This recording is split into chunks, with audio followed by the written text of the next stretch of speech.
Assalamualaikum warahmatullahi wabarakatuh.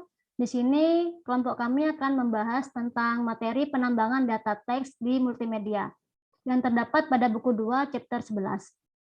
Kelompok kami beranggotakan teman saya yang bernama Septalia Mustika Putri dengan NIM 007 dan saya sendiri Pesawati dengan NIM 037.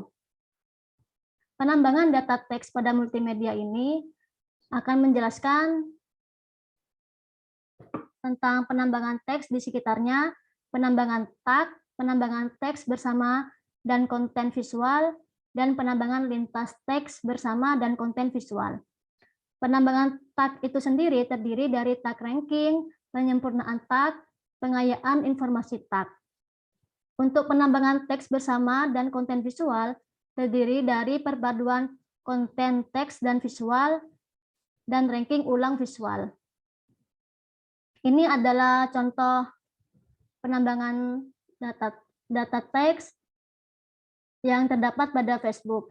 Ini adalah uploader, ini grupnya, ini berupa informasi tag, ini adalah surrounding text atau teks sekitarnya, dan ini untuk komennya.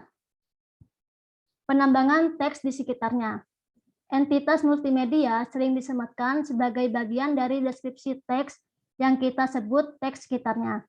Teks di sekitarnya umumnya merujuk ke teks yang terdiri dari kata, frasa, atau kalimat yang dekat dengan gambar yang disematkan, seperti pada di atas, di bawah, samping kiri, samping kanan pada gambar. AlphaVista menerapkan isyarat tekstual dan visual untuk mengindeks koleksi gambar. Istilah pengindeksan dihitung berdasarkan dokumen HTML yang berisi gambar web. Dengan pendekatan serupa, sistem WebShare memanen informasi untuk mengindeks gambar web dari dua sumber berbeda, yaitu teks HTML terkait dan gambar yang disematkan itu sendiri. Ini mengekstrak kata kunci dari judul halaman, nama file, keterangan, teks alternatif, hiperlink gambar, dan judul teks isi. Feng dan kawan-kawan mempersembahkan Bootstrap framework untuk melabeli dan mencari gambar web berdasarkan seperangkat konsep semantik. Hubungan antara konten visual dan teks di sekitarnya dapat dimodelkan melalui analisis halaman web dengan metode baru yang disebut propagasi kesamaan iteratif untuk memperbaiki kedekatan antara gambar web dan penjelasannya. Pengelompokan yang akurat adalah teknik yang sangat penting untuk memfasilitasi pencarian multimedia web. Misalnya itu seperti hierarki metode clustering yang memanfaatkan analisis visual, tekstual, dan link. Halaman web dipartisi menjadi blok dan informasi tekstual dan tautan dari suatu gambar diekstraksi dari blok yang berisi gambar. Dengan menggunakan teknik analisis tautan tingkat blok, grafik gambar dibangun. Mereka kemudian menerapkan teknik spektal untuk menemukan penyempatan Euclidean dari gambar. Akibatnya, setiap gambar memiliki 3 jenis representasi, yaitu fitur visual, fitur tekstual, dan representasi berbasis grafik.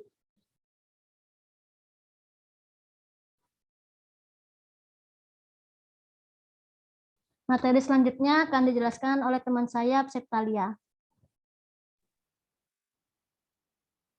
Penambangan tag disebut sebagai kata kunci deskriptif yang menggambarkan konten multimedia pada tingkat semantik atau sintaksis.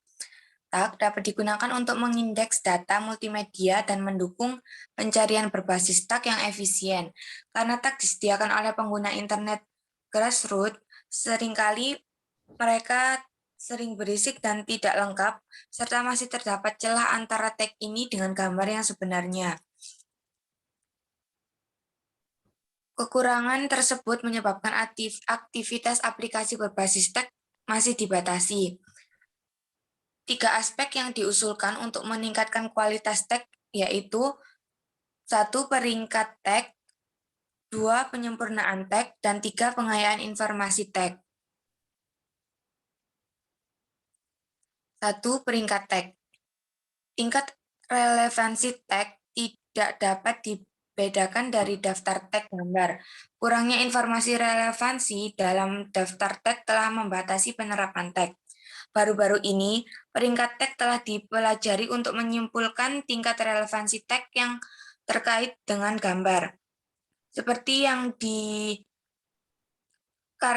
karya Liu et al. Diusulkan untuk memperkirakan tag skor relevansi menggunakan estimasi kepadatan kernel dengan kemudian menggunakan random walk untuk meningkatkan estimasi utama ini. Hasil yang ditunjukkan yaitu perpaduan skor rata-rata sederhana sudah dapat dilakukan secara tertutup untuk metode fusi yang diawasi oleh Rangbus. Yang kedua yaitu penyempurnaan tag. Masih berisik dan tidak lengkap. Sehingga pendekatan perbaikan tag yang dikembangkan berdasarkan teknik pembelajaran statistik yang didasarkan pada 3 asumsi, yaitu asumsi pertama, tag yang disempurnakan tidak boleh terlalu banyak berubah dari yang telah disediakan. Asumsi ini biasanya digunakan untuk mengatur perbaikan. Asumsi yang kedua yaitu tag mirip secara visual harus terikat erat. Asumsi alami bahwa sebagian besar metode penandaan otomatis adalah dibangun di atasnya. Asumsi yang ketiga yaitu tag korelatif harus muncul dengan korelasi yang tinggi. Dimisalkan ketika terdapat tag laut, maka untuk sebuah gambar tag pantai dan air harus memiliki tingkat penilaian yang lebih tinggi, sedangkan untuk tag jalanan harus memiliki tingkat yang lebih rendah. Berikut adalah contoh penyempurnaan tag. Pada contoh gambar pada bagian sisi kiri menunjukkan tag asli, sedangkan untuk sisi kanan menunjukkan tag yang telah disempurnakan. Teknik ini mampu menghapus tag yang tidak relevan dan menambahkan tag yang relevan untuk mendapatkan deskripsi konten multimedia yang lebih baik.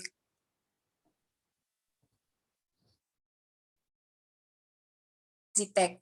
Pengayaan informasi tag adalah memperoleh informasi tertentu dari suatu teks secara otomatis menggunakan visi komputer dan teknologi pembelajaran mesin. Langkah yang digunakan untuk pengayaan informasi yaitu tag dilokalkan ke dalam wilayah gambar atau subklip video.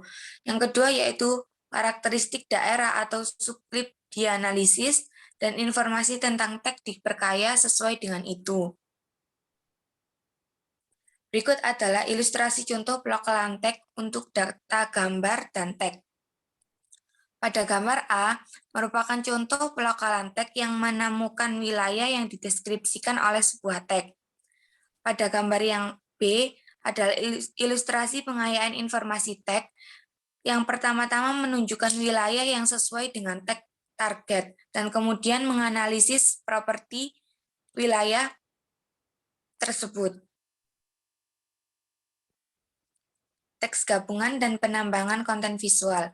Di luar penambangan metadata tekstual murni, para peneliti di komunitas multimedia mulai membuat kemajuan dalam mengintegrasikan teks dan konten untuk pengambilan multimedia melalui teks bersama dan penambangan konten.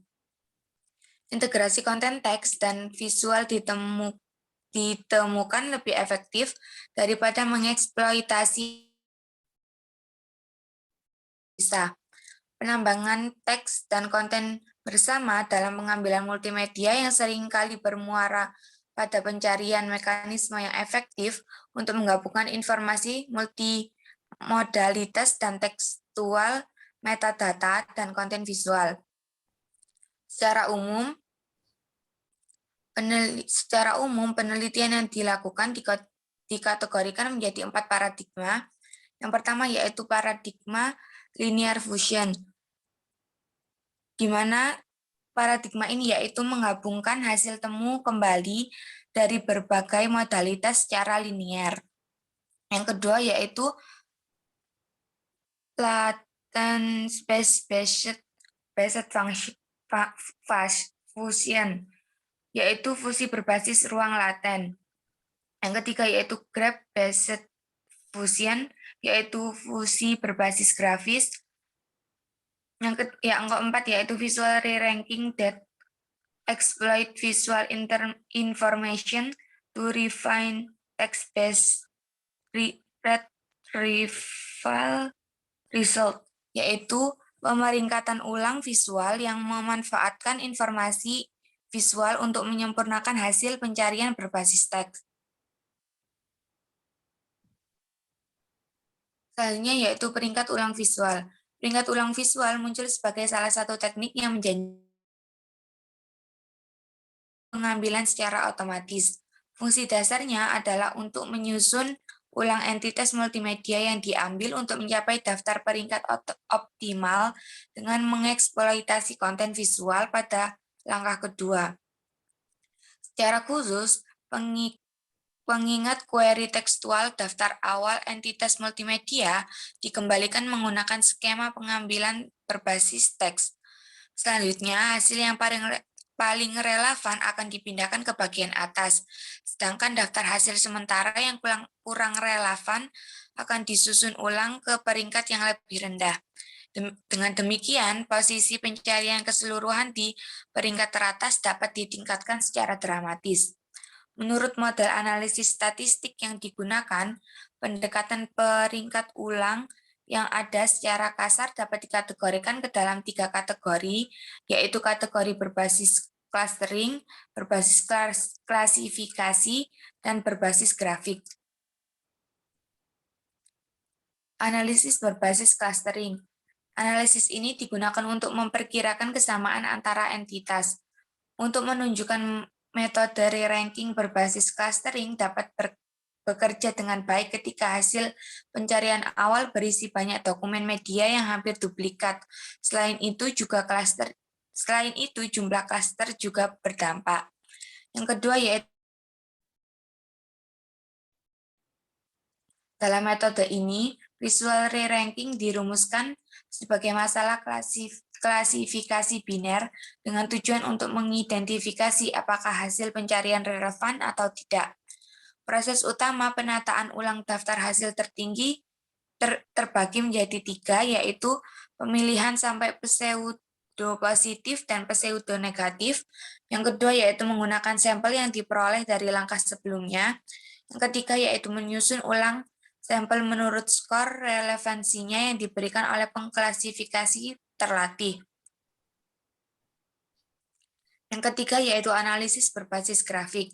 Grafik menyediakan cara alami dan komprehensif untuk mengeksplorasi hubungan yang kompleks antara data pada tingkat yang berbeda. Dengan metode peringkat berbasis grafik, entitas media peringkat teratas dan asosiasi atau dependensinya dapat dipresentasikan sebagai kumpulan not atau kumpulan not dan tepi. Algoritma pemeringkatan ulang berbasis grafik umumnya tidak mempertimbangkan informasi penglihatan super awal. Dengan demikian, kinerja sangat bergantung pada properti statistik dari hasil pencarian teratas. Analisis grafik terbukti menjadi alat yang ampuh untuk menganalisis dan mengidentifikasi dalam hasil pencarian visual. Selanjutnya akan dibacakan oleh Hapsawati. Penambangan konten lintas teks dan visual.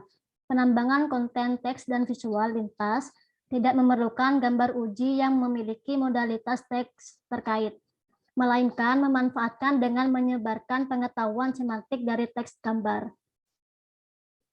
Data teks berlabel atau tidak berlabel relatif lebih mudah dikumpulkan, misalnya seperti Wikipedia. Di sana itu mencangkup berbagai topik dari budaya dan seni, geografi dan tempat, sejarah dan peristiwa, hingga alam dan ilmu fisika. Terdapat 4 paradigma pembelajaran, yaitu pembelajaran mesin tradisional, pembelajaran transfer di distribusi yang berbeda, pembelajaran multitampilan, dan pembelajaran transfer heterogen.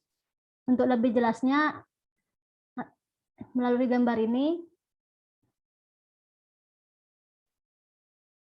Pada fitur ruang di antara domain ini terdiri dari heterogen dan homogen. Pada heterogen ini korespondensi intens di antara domain yang terdiri dari pembelajaran multitampilan dan pembelajaran transfer heterogen. Pada pembelajaran multitampilan, setiap instansi dalam satu domain memiliki korespondensinya di domain lain. Sedangkan pada heterogen, pembelajaran transfer heterogen itu terdapat ada sedikit atau tidak adanya korespondensi instansi di antara domain. Untuk fitur ruang homogen, yaitu distribusi data antar domain. Jika berbeda, maka pembelajaran transfer di berbagai distribusi. Jika sama, yaitu pembelajaran mesin tradisional.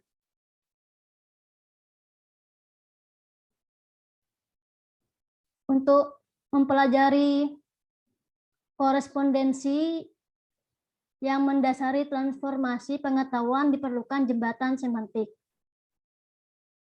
Jembatan semantik dapat diperoleh dari informasi yang terjadi bersamaan antara teks dan gambar atau informasi keterkaitan dalam jaringan media sosial. Misalnya itu seperti di halaman web dan situs media sosial yang berisi informasi terkait dari berbagai jenis entitas seperti artikel teks, tag, gambar, posting, dan video. Untuk membangun korespondensi antara gambar dan data teks tambahan dapat dimanfaatkan dengan penggunaan tag. Model probabilistic latent semantic analysis atau PLSA digunakan untuk membangun ruang semantik laten yang dapat digunakan untuk mentransfer pengetahuan.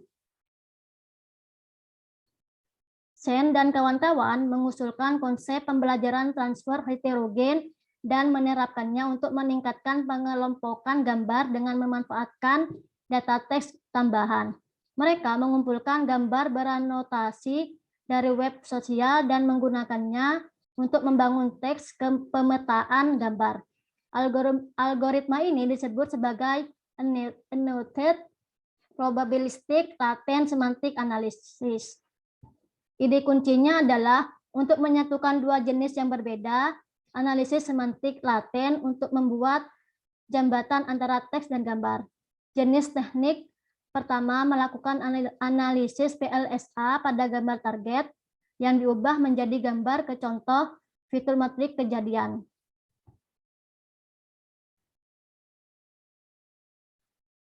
Jenis PLSA kedua diterapkan pada gambar anotasi data gambar dari web sosial yang diubah menjadi fitur teks ke gambar matrik kejadian masa depan. Untuk menyatukan dua PLSA yang terpisah itu, kedua langkah ini dilakukan secara bersamaan dengan laten umum variabel yang digunakan sebagai jembatan yang menghubungkannya. Di sini menunjukkan bagaimana tautan semacam itu dapat digunakan lebih efektif untuk klasifikasi citra. Qi et al. Mengusulkan untuk mempelajari penerjemah yang dapat secara langsung membangun korespondensi semantik antara teks dan gambar. Kemampuan ini meningkatkan fleksibilitas pendekatan dan membuatnya lebih dapat diterapkan secara luas. Secara khusus, mereka menciptakan ruang topik baru di mana teks dan gambar dipetakan. Seorang penerjemah kemudian dipelajari untuk menghubungkan contoh-contoh di seluruh teks dan ruang gambar yang heterogen. Dengan penerjemah yang dihasilkan, label semantik dapat disebarkan dari korpus teks berlabel pada apapun ke setiap gambar baru dengan proses propagasi label lintas domain. Mereka menunjukkan bahwa penerjemah terpelajar dapat secara efektif mengubah semantik dari teks ke gambar. Sekian dari kelompok kami. Selebihnya mohon maaf, kekurangannya. Assalamualaikum warahmatullahi wabarakatuh.